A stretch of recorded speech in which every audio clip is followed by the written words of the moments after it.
A sharp voice cut through the peaceful sound of the river.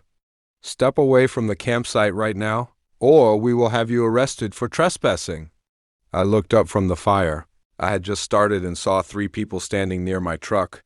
They were wearing dark uniforms with the words, HOA Public Safety Patrol, written across their jackets.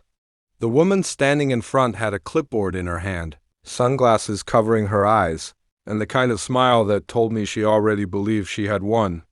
She pointed at my tent and said, "This area is controlled by our community association. You are not allowed to camp here. Pack your things and leave before we make this a legal matter." I slowly looked around at the riverbank, the trees, and the land I had visited for years. Then I looked back at her. "Are you sure you know who owns this land?" I asked. She laughed. "Everyone says that when they get caught breaking the rules." That was the moment I knew she had no idea what mistake she was making. "My name is Daniel Carter, and this river camp was not just a random place I found. It was the one place where I could forget about everything. After 20 years of serving in the military, this quiet piece of land became my escape. The sound of the water, the smell of the trees, and the empty space around me were worth more than anything money could buy. But this time, my peaceful weekend was about to turn into something completely different." The woman stepped closer and held up a paper. "This is an official removal notice. You have 5 minutes to leave." I looked at the paper carefully. Something felt wrong. The logo was blurry. The signature looked copied. And the biggest problem, the address printed on the notice was not even my property address. I smiled slightly. "Interesting." Her face changed. "What's interesting?" I folded my arms. "This notice says I'm camping on HOA property, but this land has been in my family for 37 years. The other 2 patrol members looked at each other. For the first time, the confident look on her face started to disappear. But instead of admitting she was wrong, she raised her radio. "Call backup. This man is refusing to cooperate." I couldn't believe what I was hearing. They were calling for help. On my own land? A few minutes later, another vehicle arrived. A man stepped out wearing a police-style uniform. The OA woman walked toward him and whispered something in his ear. Then he walked over to me and said, "Sir, you need to leave immediately." I looked at his badge. Something was strange. It didn't look like any real law enforcement badge I had ever seen. And after years of dealing with real officers during my military service, I knew exactly what I was looking at. A fake. I calmly reached into my truck and pulled out my phone. The HOA woman smiled. "Recording me won't save you." I pressed the screen and started playing a video. Her smile disappeared, because the video showed something she never expected. Her own patrol team climbing over my private gate 2 days earlier, entering my property without permission and laughing while saying, "This old guy will never know we were here." The river suddenly became silent. Nobody spoke.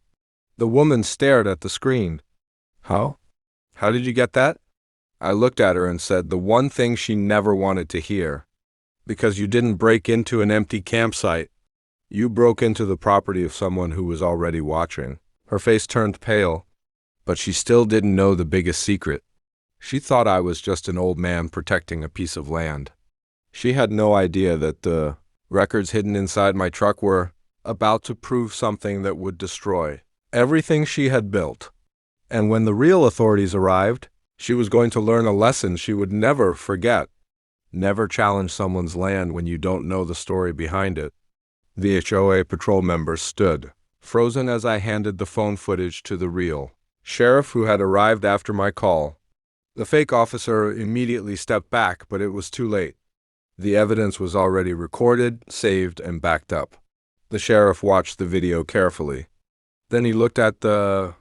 "Ma'am, do you want to explain why your private patrol team entered this man's property without permission and why someone here is pretending to have police authority?"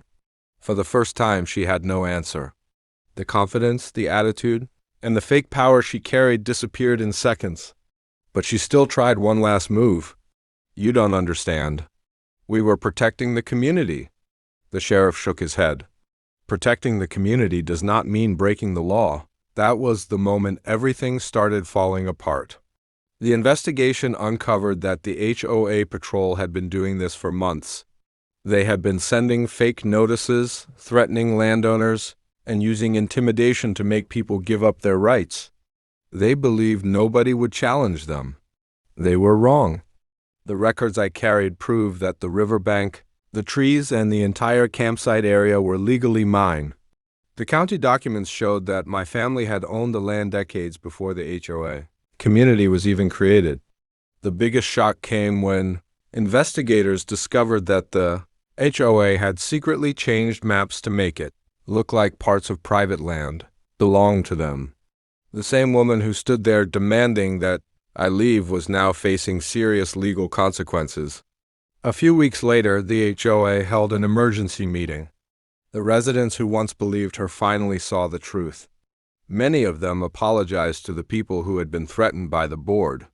The fake patrol program was shut down. The HOA president resigned, and the people who thought they controlled.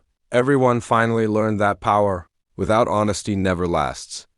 Months later, I returned to my river camp. The same trees were standing. The same water was flowing. The same peaceful place was waiting for me.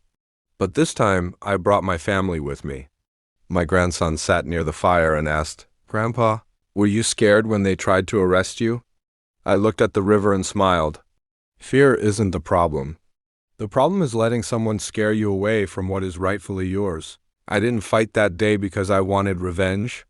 I fought because everyone deserves to stand on their own land without being bullied by people who think a title gives them control over others.